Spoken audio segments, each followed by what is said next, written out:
natin ngayong araw ay tungkol sa datong may pinakamahabang pangalan. Siya ay si Dato Pulampulan, Kulambo, Chikititoy, Mulawin, Parachi, Parabom. Ay nako, napakahaba.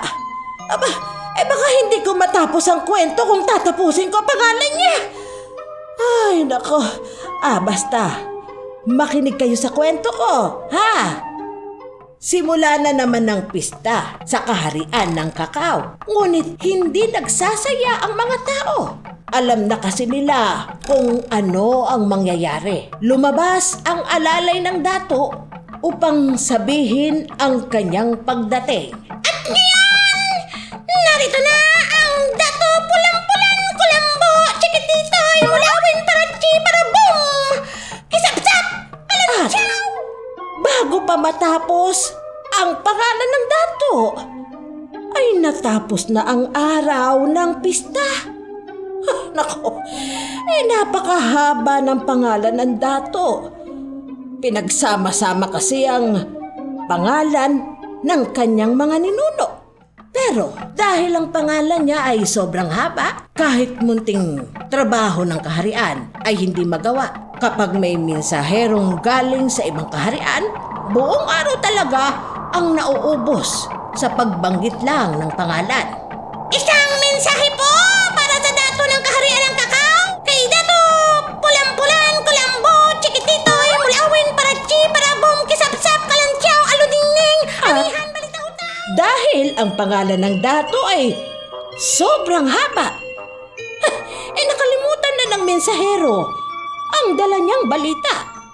Wala ring makapaglabas ng kanilang hinaing. Hirap kasi silang sabihin ang problema nila sa dato. Sa datong napakahaba ng pangalan. Pakinggan po ninyo ang aking hinaing. Ang mahal na Dato Pulampulan, Kulambo, Chikititoy, Mulawin, Parachi, Parabom, Kisapsap, Kalanchaw, Aluningning, Amihan, Kalantawtaw, Palasingsing, Tikatik.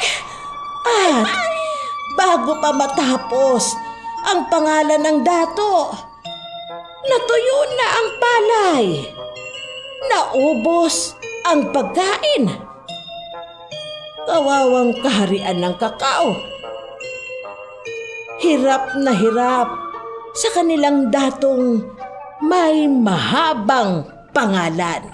Naghihirap ang bayan dahil sa pangalan ko, sabi ng dato. Ano kaya ang gagawin ko? Ayoko namang itakwil ang aking pangalan.